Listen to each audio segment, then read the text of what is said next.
Over 10 years of betrayal by my wife with her boss left me stunned. The retaliation was swift. What will the DNA reveal? Wednesday evening, and I was in my workplace, reviewing applicant profiles for a position as the area manager for a manufacturing firm that specializes in weed control, fertilizer, and water retention products. My job was critical. Our survival was dependent on the farmers who farmed our food, and we were proud to be the first firm certified for producing 100 ecologically friendly products. Two of my office staff's spouses were recently promoted, prompting their resignations. Both families were relocating within the next 4 months, so we needed to fill their roles quickly. Our sales department covers 7 southern states, which are frequently derided as flyover country. Yet this year, a sales increase exceeded expectations. Karen, my executive assistant, came into my office and said, "James, all 6 candidates have confirmed their interview times for Tuesday. I am off now, so good night." Every Monday, I flew to one of the states in my territory for a half-day sales meeting on Tuesday before returning home. This schedule had transformed Monday evenings into my wife's night out with her friends, which was well worth the cost of a babysitter. My weekly trips were critical for providing our salespeople with the personal attention they need, and it had paid off nicely over the years. I hadn't lost a single team member in 5 years, which was a significant success for the firm. After returning from my vacation today, I had some time to go over a few cases before flying home. The employer has been encouraging me to give up this aspect of my career. For years, I appreciated the seclusion it offered. With a know-it-all wife and 1 child, the quiet time while driving was crucial. It also prevented our branch from having to hire a sales manager, which is an important factor in a budget-conscious industry. My son was in elementary school. My pride and delight was graduating in the spring and receiving a full scholarship to Northern Iowa University. He had recently turned 14 and was preparing for his GED. My wife, Michelle, had been working as an executive assistant district attorney for a year when our kid was born. She had lately been given a new post as a federal lawyer, which she accepted. The government position seemed to value her uncompromising hardball attitude, and the money was 3 times her existing salary. It would have been crazy to turn it down, and she was scheduled to start in 5 months. Despite being about my age, she had never remarried, and despite reports, I did not think she was gay. For the past 10 years, my parents have taken our kid every 3rd weekend of the month, providing my wife and me with much-needed alone time. My parents believed we needed this vacation to reconnect, and I must confess, it was the best present they could have given us. Without it, we may have ended up divorced like so many others. My son, Ben, was scheduled to work at our Senator's office in Chicago for the summer, before beginning his PhD studies in political science. My father, with my agreement, purchased an ancestry kit for our kid and submitted his DNA for testing. We knew a match could only be made if any of their relatives had also supplied DNA. When Ben discussed it with me, I offered my consent, believing it may lead to a new experience for us. Ben intended to surprise his mother with the findings, which we knew would take 8 to 9 months to come. This weekend, we planned to attend the Grand Ole Opry in Denver before flying home on Saturday. My wife had arranged this wonderful trip to add to our life's memories. Michelle and I met during a soccer match during my senior year of college. No, I wasn't one of the players. I was one of the unnamed grunts serving expensive meals to the fans. She was the coach's daughter and always got free tickets. One day she got into a fight with her boyfriend, and I ended up in the thick of it. She shoved him, and he replied by pushing me down the concrete stairs. I ended up in the hospital, with 35 stitches in my forehead. Michelle must have felt bad since she stopped by every day to check on me. She had met my entire family before I regained full awareness. They then informed me that I had been in a coma for about 10 days owing to serious internal damage. As the fuzz in my eyes cleared, I noticed a wonderfully gorgeous woman standing beside my bed. For a minute, I believed I had died and was at the pearly gates with her as my angel guide. Then my buddy Angela arrived beside her, looking unimpressed. I closed my eyes, hoping that when I opened them, Angela would be gone, and the weird image would be gone. When I awoke, the goddess-like form remained, but Angela was nowhere to be seen. It turns out she had found another person to harass. Michelle, the lady who had stood by my side, never expected anything in return. As I gradually rebuilt my life, we began dating quietly. Following college, I moved into sales, while she got her first job as a management assistant. During a family reunion, her younger cousin inquired why she was still unmarried. To which she answered, "Because James hasn't proposed to me yet." 2 months later, I found myself at the altar watching her come towards me. Michelle stood 5 feet 7 inches tall with long brown hair, piercing green eyes, and a presence that could halt traffic. We were married, but by the 4th year, we were on the verge of divorce. I still don't entirely understand what went wrong, and possibly Michelle didn't either. On our way home from a trip, we stopped at Johnson S., which is known for its flying rolls and subpar meals. Michelle insisted on stopping since it reminded her of her mother's cooking. As we got down, she leaned over and switched off the car music system, indicating that she wanted to have a serious conversation. I quietly turned on a recorder I had in my jacket pocket, a habit I adopted for situations like these. "James," she said, "have you ever thought about having an affair?" Her words hit me like a ton of bricks. My mind raced with questions. What provoked this? Was she hinting at anything? I took a big breath to clear my mind. "Michelle, let's be honest," I said. "Everyone's had thought about it. The real question is whether I've ever acted on it, and the answer is no." "Why not?" said the woman. "Because I took my vows seriously. When we got married, they meant something to me then, and they still do now." Michelle sighed. "Times have changed, James. Marriage vows don't hold the same weight they used to. I think you should consider finding a mistress, someone you're compatible with. Don't worry about guilt. I'm giving you my blessing. It might even strengthen our relationship." The notion stunned me. It felt like she was giving me permission to betray her, which I couldn't understand. "Why is my having an affair so important to you, Michelle?" I requested an explanation. "Have I done something to make you want to sabotage our marriage?" She remained silent for a long time. Finally, she turned on the sound system to stop the conversation, but her silence said volumes. Michelle was always prepared to respond to any question, so her silence was striking. I began to suspect that something was terribly wrong in our marriage, which I needed to investigate. We drove for another hour in peace, covering around 60 miles before she turned off the sound system again. I grabbed for the recorder. "I am sorry, James," she said. "I think I've been reading too many romance novels. Those ideas must have come from there." With that, she turned on the sound system, as if the situation was resolved. But I knew better. Michelle despised those novels, usually rejecting them as rubbish. She would never read them, much less allow them affect her thinking. As we drove the final trip home, I realized how little I understood about her Monday night out with the girls. I had always trusted her totally and never questioned her actions, but suddenly I couldn't escape the feeling that something wasn't right. Was she going out to bars for one-night stands? When we got home, my parents were there with our baby. I prepared drinks for my parents and listened to them discuss their weekend with Ben. They treasured these memories, claiming he kept them youthful and active.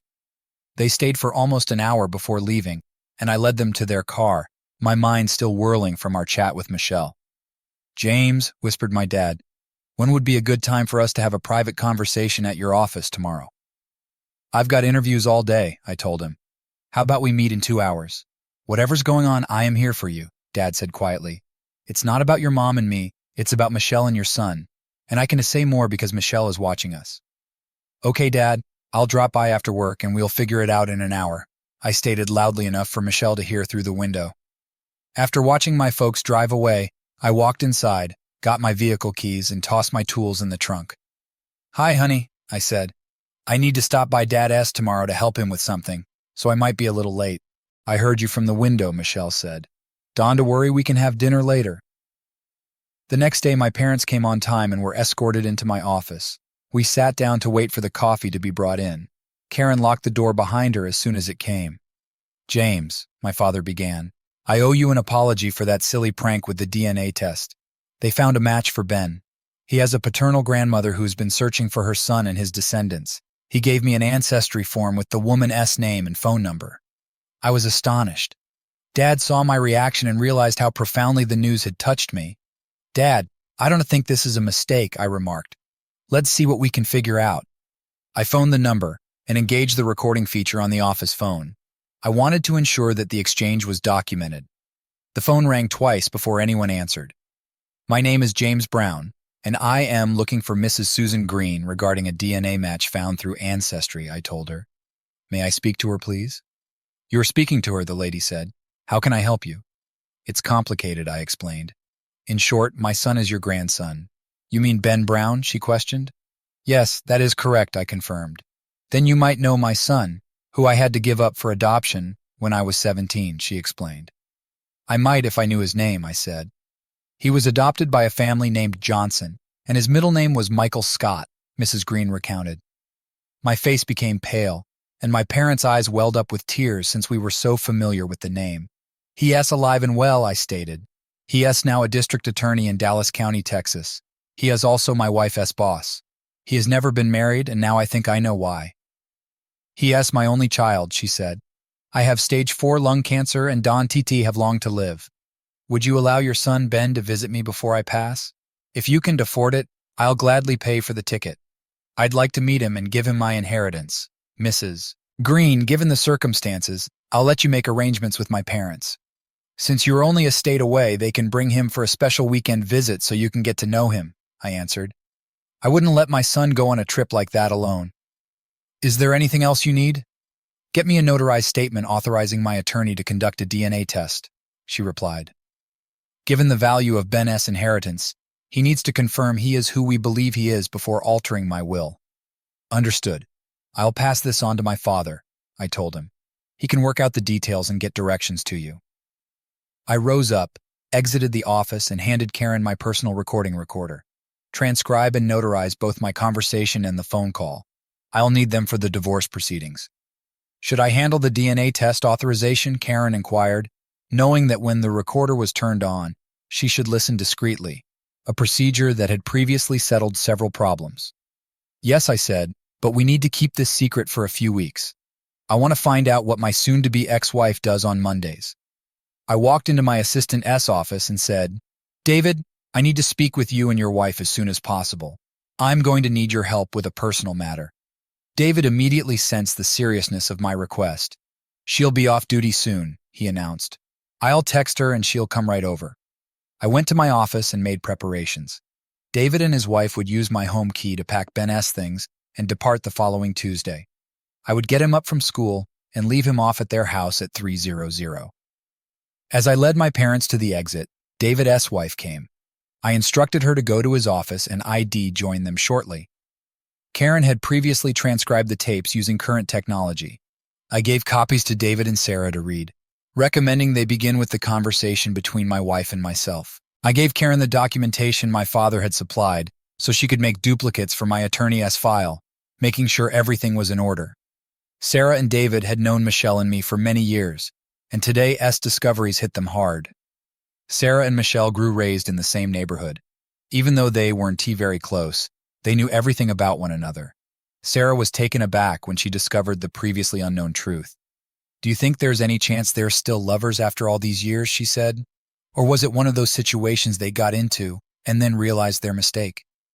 I don't know, I said, but I'm going to need your help to find out. For the next few weeks, David, I need you to take the company car for sales meetings. Sarah, I'll need to drive your car so that no one will recognize it. You can use David's car. I'll inform corporate that this is part of your cross-training, David, so you'll have to do it for the next 2 months. You're going to follow Michelle around on Monday nights and document everything. David looked at me. Since Michelle believes you are still making your weekly trips, she'll be none the wiser. My gut tells me it's still happening, I said. Why else would Michelle suddenly suggest I have an affair with her blessing? If Johnson hadn't changed jobs, nothing would have changed. I believe Michelle may be planning to move in with Michael Scott Johnson when he starts working in San Antonio. If Michelle can prove that I am having an affair, it would justify her filing for divorce in her eyes. I can see Michelle doing something like that, Sarah told me. It's become common to deflect blame onto others to distract from your own behavior. If you find proof one of these Monday nights, call me. I'll have dispatch send a couple of officers to inform them you've been in an accident. That way, we can get a detailed report on their state, clothed or otherwise, and where they end up. A few cops wouldn't mind finding a bit of revenge on the DA for how he has treated them. Karen looked up and said, Robert Hill left the DA's office 6 months ago because he couldn't stand working for Johnson anymore. He opened his HES expecting you. You'd better hurry. Give Robert my regards and best wishes, she added. Tell him we still miss him. I departed to meet the guy who was now on his way to the Supreme Court to represent the women's right-to-life cause. His perspective on the law and its application has turned numerous instances on their heads. As I neared Robert S.'s office, everything began to make sense. Michelle and I began experiencing marital problems shortly after she started working for Michael Johnson. At the same time, I was promoted to sales manager and had to start traveling more regularly. If their affair had lasted all these years, I would have been an unsuspecting cuckold for more than 10 years. Michael S.'s pricey Christmas and birthday presents made more sense. Robert was waiting for me when I arrived. Sarah had informed him on our plans. Robert handed me a key to Johnson S. residence, as well as the alarm code on paper. He also gave me his phone number. Call this number, he told you, and you'll find people who can provide services at a reasonable price. I've spoken to them, and they are expecting your call. Why are the codes only good until the end of next week? I sought clarification. Johnson will get a monthly reminder to change his access codes, Robert stated. He intended to sue Johnson for child support from the day Ben was born. Under state law, he couldn't avoid it by declaring bankruptcy. If Robert was successful, Johnson would be financially destroyed. He also intended to sue Michelle for adultery, desertion, and fraud, for misrepresenting Michael Johnson as son as his. Robert proposed that I temporarily surrender my parental rights to Ben to my parents, while the legal dispute was resolved. Why? I questioned. That way they can claim you were using Ben against them, Robert added. Michael will fight dirty and sneaky, treating you the same way he treats everyone else. Sometimes the best offense is a strong defense. I offered to pay for Robert S. services using my debit card, but he denied. Your wife will see it right away, and guess what you were doing? Write me a check, and I'll hold on to it until the services are rendered. As I left Robert S.'s office, it was evident he was giving me every advantage and time to think things out. Karen had discovered the finest aid for me. I got the idea that Robert had personal motivations for pursuing Michael Johnson so relentlessly. Michelle and Michael were going to confront repercussions they had never expected. Robert Hill has just made his own version of the divorce game. I signed the paperwork to provide my parents temporary parental rights over Ben and described the situation to them. They agreed that it made logical. I waited for Sarah to come in her 2005 Ford Taurus. David was going on his first sales trip, and Sarah would leave her car at my house and drive him home. My kid informed me that Michelle would not be home for supper since she was going out with the girlfriends soon after work. When Sarah arrived, we exchanged cars, and I placed my stuff into the trunk. James, Sarah informed me, dispatch and all the guys are on board. Just let me know where. Thanks, that was my response. Robert said to call him if things heat up so he can personally serve them. I'd like to know why Robert wants Michael Johnson out, Sarah told me. With Robert, it is a matter of principle. Michael can back up what he says. It was intriguing to see Michelle and Michael drive away in their automobiles after finishing a first-class steak meal. They went their own ways. However, I drove directly to Michael Johnson S. house and waited. Robert S. buddies and my team had already prepared everything. I located a safe location with a clear view of Michael S. residence. Michelle was the first to arrive. She turned off the alarm by inputting a code, then unlocked the door with her key. We recorded her as she entered the house. 10 minutes later, Michael came. Michelle greeted him with her top wide open, exposing her naked chest. Michael embraced her, and they exchanged passionate kisses. As they kissed, I noticed his hands go to her breasts. When they closed the door, I stopped filming. 5 of Michael S. 10 rooms were wired for video and audio. We had established a base at the home of Michael S. neighbor S. son, who was serving a lengthy jail sentence. Everything we captured at Michael S. residence was live-streamed on their Facebook sites. Michelle had a crew following me, expecting me to take the bait and hunt for a new mistress that night, because she knew my itinerary. They even booked a prostitute that fit my preferences. I texted Sarah to tell her what I had overheard. She contacted her husband David and warned him that he was being followed. David, a veteran Marine, reacted quickly, moving his car off the road around 7:00 p.m. to have his followers disclose themselves. He immediately phoned a tow truck and reported the occurrence to his wife, who texted me the information. I comforted her and gave her the address. I went over to Michael S. house and disconnected the valves from all of their car's tire rods, preventing them from leaving. The lovers were stuck. Police officers came with blue lights blazing and began searching for Michelle Brown. Michael attempted to deny her existence until the cops pointed to her automobile in the driveway. Finally, Michelle emerged covered in a sheet. Mrs. Michelle Brown, your husband James S. Carr was involved in an accident near Austin, Texas. Your parents suggested we find you here. I relished seeing Michelle S.'s face grow white. The cops lied to make them uncomfortable. After that, the cops departed, and I followed them. Everything from the police arrival to their departure was live streamed on Facebook, providing indisputable proof. At 8:00 p.m., my son Ben called. Dad, Mom isn't home yet, and my calls go to her answering machine. I am worried. She never stays out this late. What should I do? Call Michael Johnson and ask him to put you through to your mother, I said, giving him my telephone number. Why call her boss? Ben inquired. Because he's been her boyfriend every Monday for the past 10 years, I told her. I then gave Ben a video of Michelle wrapped in a sheet talking to cops and Michael in pajama pants. 10 minutes later, Ben phoned back. Mom's phone suddenly worked. She called me, saying she was on North Main Street with 3 flat tires. I knew she was lying and told her it couldn't be true since it was right next to Michael S.'s house. She insisted, but I told her I saw the video of her and her lover. When she asked for the clip, I sent it to her. Mom couldn't explain why she was wearing a sheet. I wasn't expecting her home for a few hours, but can you do me a favor and open the front door? I requested when I exited the vehicle. Ben watched me pull my luggage from the trunk and approached her. My mobile phone rang as soon as I placed down my luggage. It was Robert Hill. I responded and placed it on speaker. James, I just served them both at his house, Robert explained. Now your wife and her lover are barred from coming within 600 feet of you and your son. I'll notify the Austin Police Department before heading home. Don't talk to her at all. If she shows up, even for her clothes, call the police. Got it, and my son heard it too, I told him. Thanks, Robert. Ben, open the garage so I can move Sarah S. Carr inside, I informed the man. I need to be in Austin.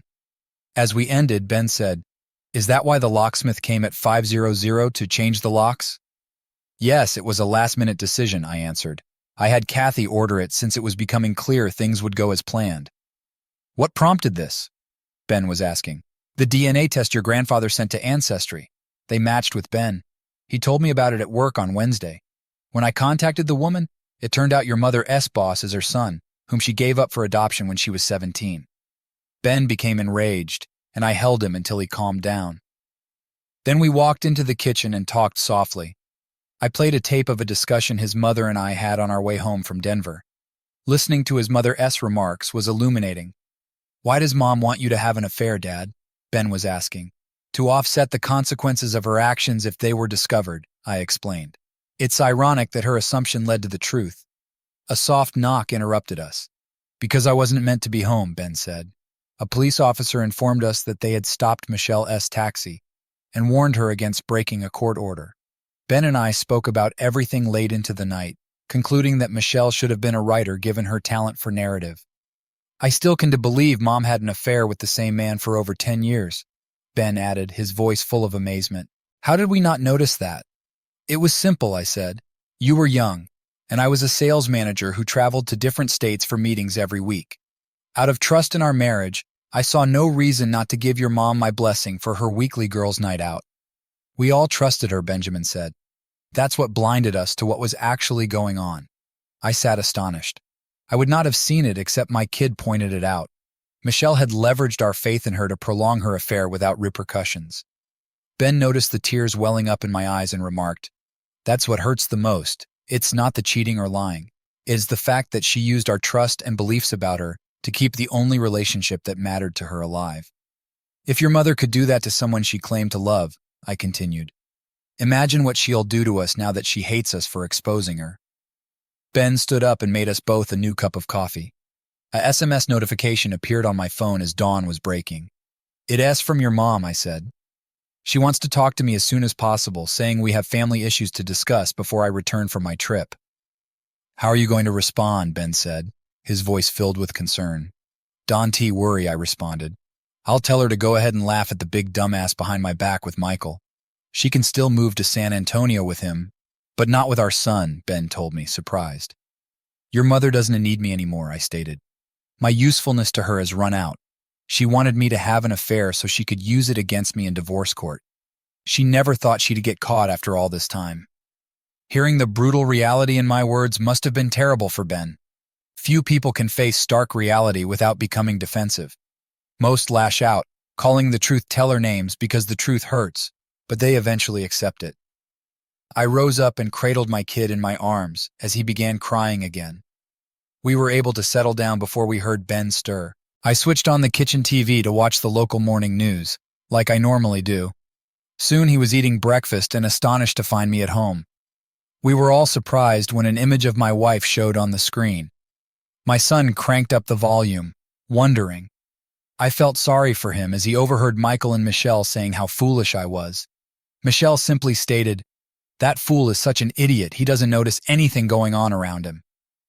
Then his mother made a scathing comment about me, which made them both chuckle.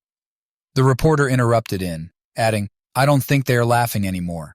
He said that after witnessing 6 hours of the longtime lover's Facebook activity live, their plot to match James Brown up with a prostitute in order to get a divorce and seize all he had failed horribly. The following scene showed Robert suing both of them. Ben went up to me and sat on my knee, weeping. It was a terrible way for a 14-year-old to find out that his father was not his biological father, but rather his mother's lifelong lover. Michael summarized it clearly. "If you're just a piece of trash in Mom's eyes, what does that make the rest of us?"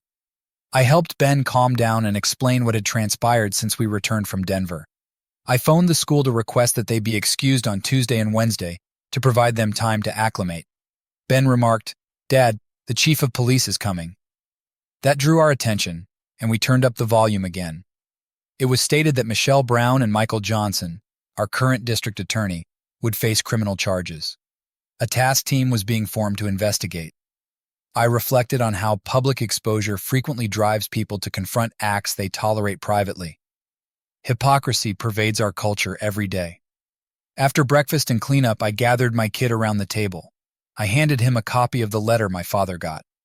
Then I responded, "Ben, my folks are getting you up and taking you to meet the mother of your biological father who is dying of cancer, has wanted to meet with you. There is a reason for this, but she should explain it to you. As far as I am concerned, you are my son and always will be. If you have any questions, ask your grandparents. Ben, will you help your brother pack for the weekend while I call my parents?" That was my request. As soon as the lads departed, my daughter said, "How do you handle this, Dad?" "I don't know," I said. "I find myself constantly struggling to keep my cool. Remember, if this ever happens to you as a father, you have to stay strong for everyone else in your life." With those words, I contacted my parents and explained the situation. They stated they'd arrive as soon as they finished packing the car because they just had 1 hour till their flight. I had no idea how much my relationship with my kid would improve at that point. We watched as the boy I had raised left with my parents to meet his biological grandma for the first time.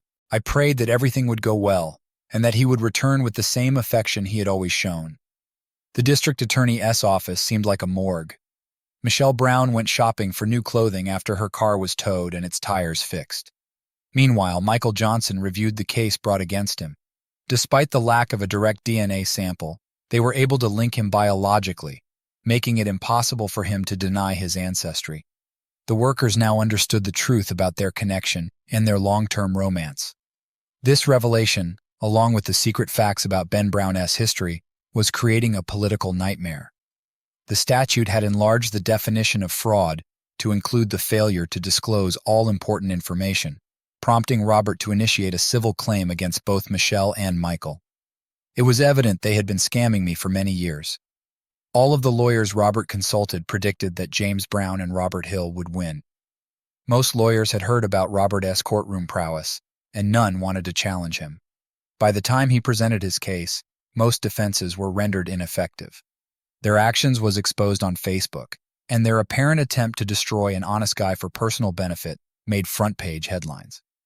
Michelle had just stepped out of a boutique she visited, recognized for its unusual apparel, thanks to Michael's status in the community. She didn't expect to run across a woman who frankly inquired whether she was insane for not understanding things would go wrong. When Michelle inquired what she meant, the lady said, "You've been a porn star on Facebook for at least 6 hours." Michelle arrived to Michael's residence about 3:00 p.m. and discovered that the servicing company had just finished. They mistaken her for the homeowner and advised resetting all of the security codes. It wasn't he until they left that she realized she hadn't signed electronically to certify their presence. Michelle phoned Michael to ensure he didn't accept the new employment in San Antonio. When he inquired why, she revealed her concerns. They began to suspect that I was only protecting myself since they were both aware that Michael's new position was a political appointment from the deep state. Michelle got herself some coffee, sat down, and read the divorce petition. The first blow came when she realized her own remarks had raised my suspicions. I was bewildered as to why she wanted me to purposefully injure another person for her personal enjoyment.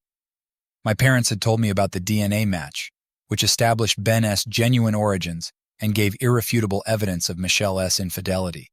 Michelle realized that I must have been aware of her actions long before Ben's birth. At that point, she realized I was behind the previous night's occurrences, revealing the hidden realities about her life. The doorbell rang as she was taking another drink of her coffee. She rose up, went to the front door, and discovered Mr. Williams, Michael's despised neighbor. "What can I do for you?" she inquired. He handed her an envelope containing legal documents and said, "James, your husband, used my apartment as a base for his operations against you and your lover last night. I was happy to help because Michael Johnson got my son the maximum sentence as a first-time offender. The information in this envelope will also be delivered to everyone on your side of the family this afternoon. James wanted to know if you are laughing at him now." Michelle smirked as he walked away. Back in the kitchen, she opened the packet, which contained photographs. The photos showed her welcoming Michael into her home, greeting him at the entrance, and indulging in sexual foreplay in the living room. The photographs also included police officers. James' team had been thorough. The final printed page, signed by her husband, said that if the information was made public, there would be dire consequences. Her intentions to push her spouse into obedience had failed. "Michelle, I wrote last Sunday when we returned from Denver. I realized you were trying to set me up for divorce. Since then, I have been trying to understand why your love turned into hatred. Now I know. You blame me for what you felt was missing in your life. You felt trapped and longed for your carefree single life. That's why you turned to him to rediscover the single life you missed. By doing so, you escaped from a marriage you despised for a few hours each week. The only reason you stayed married to a man you despised was because Michael didn't want the responsibility of raising children, not even his own. With your opinion of me, there is no way you'd leave. Your pride wouldn't allow it. As a result, you've lived a life built on deliberate lies. I wrote every day you and Michael got away with it, and your contempt for me grew. How many times did you laugh at me, the unrepentant bastard? Did you inspire Michael to make love to you by humiliating me? What I can forgive is what you both did to our son. He'll be affected for the rest of his life. I can fathom how you and Michael, the news reporter, summed it up perfectly when he asked if you were still laughing at James Brown now. I watched Ben as you and your lover flaunted your plans on social media. It was painful to see our son as you joked about how easy it would be to destroy me. Michael said, "If Mom thinks you're just a piece of trash, what does she think of me?" I haven't asked him about his future relationship with you. At this point, I can honestly say you don't exist to me anymore. It was your and Michael's utter contempt for me that led to this. At least we both know you are laughing because you've left me with a reputation as a hapless goofball. Perhaps tonight you and Michael can toast to your victory." Michelle's hands trembled so fiercely that she dropped the page. She appeared bitter, furious, and cruel. To everyone else, she looked to be a mother who was just concerned with herself and her ambitions, not her kid, husband, or anybody else. Then she sobbed, breaking the stillness. James was the only person who could undermine someone's credibility without explicitly accusing them. Everyone who read his writings couldn't dispute with his observations on their actions. In his opinion, everything she had done was motivated by self-preservation rather than love. He should have seen Michael was forcing her to leave before Ben was even born. Michael's new work altered their plans. They planned to wait until Ben completed high school before revealing his actual roots without penalties. James was correct in one respect. Michelle was not laughing right now. Michelle took up the divorce papers and proceeded to read. It was heartbreaking. One of the claims against them was for fraud because they disguised Ben's actual background. She faced accusations of emotional and mental abandonment, infidelity, and slander. She felt nauseated when she saw the sum asked as damages. If James won, Michael and she would be financially devastated for a long period. James and his lawyer insisted that they could no longer dismiss James as an idiot. Friday was a stressful day for me and my kid. From early morning until late afternoon, family members visited us, including Michelle's parents, siblings, and their spouses, all bringing food to help us. Even my brother and sister traveled from out of town. We were overwhelmed with love and support. Everyone strained to comprehend how Michelle had fooled them for so long. They all agreed that what she had put on social media demonstrated her evil intent. My father-in-law and I got a cool drink and headed out to the patio for a few minutes. "James, let him go," he urged. "Jessica is in the house so you can have some privacy. We'll keep them away until you calm down." He remained with me until things calmed. "Jessica and I plan to change our will," he announced. "What should have been Michelle's will be divided among your son. She may be our daughter, but I'll never forgive her for what she has become." When my father called, we had just completed packing out the home. "Ben met this lady," my father explained. "You can definitely see the family resemblance." Their meeting went well. Mrs. Green was interested in our family situation and got Ben to openly express his feelings, which was good since he had been keeping things to himself. The lawyer got the blood sample he needed and then invited me in for a private conversation, my father said. He asked about Michael Johnson, and I told him what we knew. I learned that Michael's real father is in prison for life for killing his mistress's husband. Michael would have inherited from his real mother if Ben hadn't come into her life. "Don't worry, Dad," I said. Robert Hill got a court order banning Michael from being within 600 feet of us. It was a hectic day, with many family members on both sides expressing support. We stayed at Mrs. Green's residence as guests. "Your mother felt honored to be treated so regally," Dad stated. "Ben is staying with Mrs. Green now. We both like her." Her lawyer said he hadn't seen a smile on the grand old lady's face in a long time. "Hold on, I'll put your mom on the phone." "James, I got a chance to talk to Susan alone," she mentioned. "What kind of son you were, and I spoke about your life, trying to be as honest as I could." We discussed in great detail what had happened over the past week. She appreciated the respect you showed her and thanked us for advising her on handling her estate situation, my mom said. "She plans to leave everything in a trust in Ben's name for you to manage until he turns 21.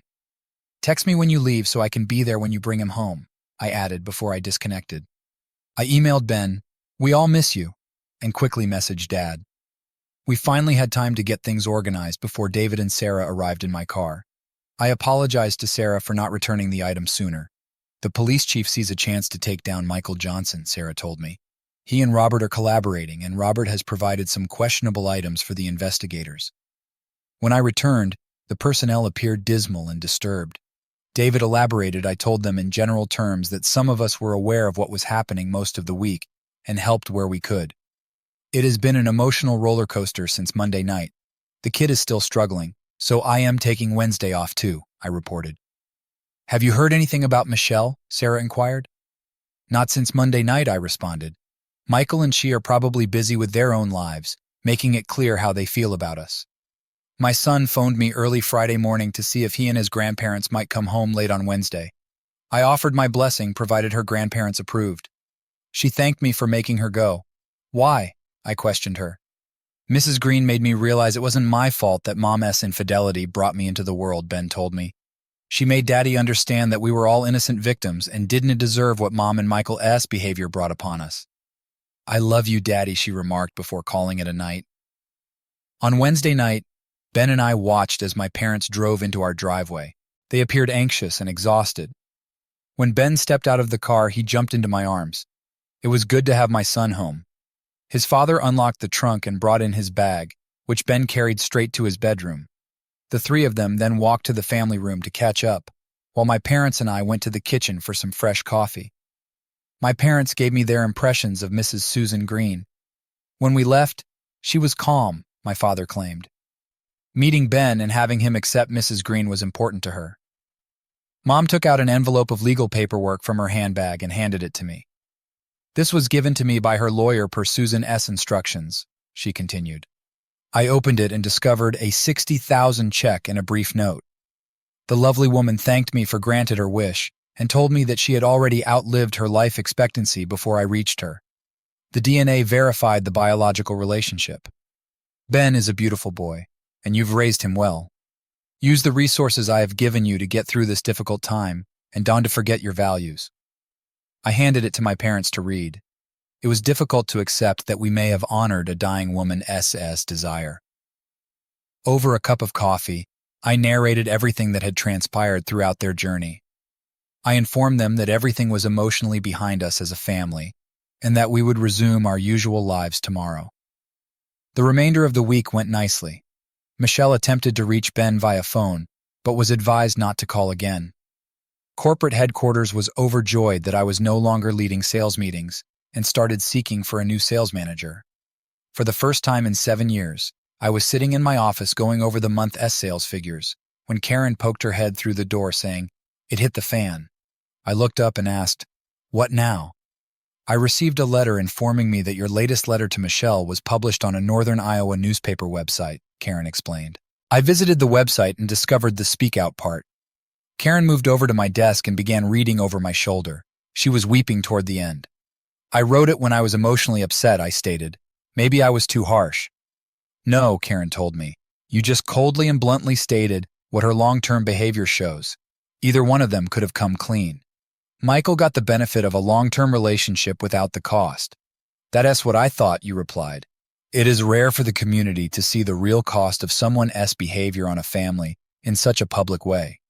For anyone who has been divorced like me, it is a stark reminder of the pain and suffering they went through before they could start living again." "Look at that last comment," Karen pointed out. "As a feminist for most of my life, I have fought for equality and empowerment. What this woman and her lover did to her husband and child has forever tarnished our movement," I said while reading. Michelle and Michael were eating supper at the bar and grill. The club is normally full on Friday evenings, but tonight there were just vacant tables surrounding them. When they questioned why, the waitress told that people were avoiding them since James' letter was published on the website. Michelle and Michael asked for the bill and hurriedly departed, knowing they needed to keep out of the public spotlight for a time. As they were leaving, Michelle observed her parents seated at a table. She approached them, and Michael followed. Her father glanced at them and said, "Mr. Johnson, I suggest you leave and let my wife and I eat in peace." Michelle left the restaurant in tears, recognizing the unintended implications of her and Michael's actions. When they returned to Michael's home, they went to the internet and read the comments for themselves. They both knew that the people loathed them. 4 months later, I was sitting in the passenger seat of my car, watching Ben drive. We were on our way to Sacramento after discovering that his grandma Susan had died. We were on our way to the airport to take the private plane supplied by the estate. Ben was hurting with the loss after growing close to Susan through frequent phone chats. When Ben returned from his trip, we grew closer. He pushed me to start dating, but I kept quiet about it, feeling burnt once and ashamed twice. Michael and Michelle had relocated to San Antonio, where the federal allowed Michael to begin work early. The county was happy to be rid of him as long as he paid back more than $35,000 in dubious costs. They now resided in a leased 3-bedroom apartment, prepared for the possibility of bankruptcy as a result of the coming civil lawsuit. Under Texas bankruptcy regulations, they were only allowed to keep $20,000 apiece. Our divorce was formalized in accordance with state law, with Michelle responsible for paying child support, while Ben was in school, and covering 60 of his living expenses if he resided on campus. The civil fraud trial was due in 5 weeks. Ben, along with her family, continued to refuse to speak with his mother. Michelle has discovered firsthand that individuals can only endure so much before leaving for good. Ben had to face a meeting with his biological father, which was organized by the state child welfare department. It didn't go well for him. Ben said that his mother had warned her that he, like his biological father, was a heroin addict who should not be let near any woman. Ben announced in front of welfare authorities that both his mother and himself had died. We attended his grandmother's burial, following which the lawyer announced the size of Ben's bequest. It was overwhelming. As trustee, I discussed it with Ben, and we agreed to sell his grandmother's home, preserving only personal jewelry and a few photos. Back home, as the school year came to an end, I prepared for the first day of court on Friday. Ben went inside the den. "Dad, can you arrange for Michael, Mom, and their lawyers to meet with us and Robert on Thursday?" they requested. "I think so, but why?" I asked. "I want them to see the real cost of their actions," Ben told them. Grandma Susan suggested it. I phoned Robert and we scheduled the appointment. It was a gorgeous sunny day when we met with Michael, Michelle, and their lawyers. Ben spoke first. I requested this meeting, the man said, to inform my biological father of the following: the whereabouts of your father and his request to visit him in prison. He is serving a life sentence for the murder of his mistress's husband. You must realize that you are the product of a rape committed by a distant cousin when she was 12 years old.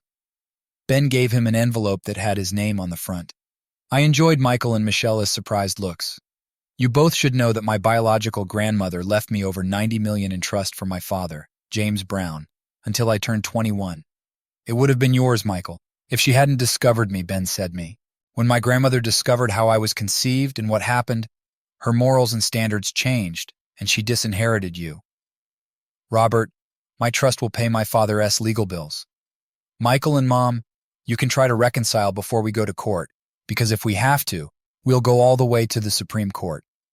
Mom, you have to realize that even though you created me in sin, that doesn't give you the I left the meeting feeling both pleased and humble. My son had stated everything. Whatever happened tomorrow didn't matter, since today I was given what actually mattered. The day of the trial arrived and the courtroom was full. Michelle and Michael seemed noticeably shaken. Robert carefully stated our argument, leaving no space for dispute. The court listened closely as the proof of their duplicity and betrayal was presented. When it came time for Michelle and Michael to speak, their attempts to excuse their behavior failed. The judge's decision was rapid and unequivocal, bringing us victory. Michelle was sentenced to pay considerable damages, while Michael was deemed responsible for child support and fraud. The legal lawsuit had terrible financial ramifications for both of them. We exited the courthouse with a sense of finality. My kid and I were prepared to go on. Life gradually returned to normal. Ben began his internship in Chicago and succeeded in his studies, gaining a revitalized feeling of self-worth.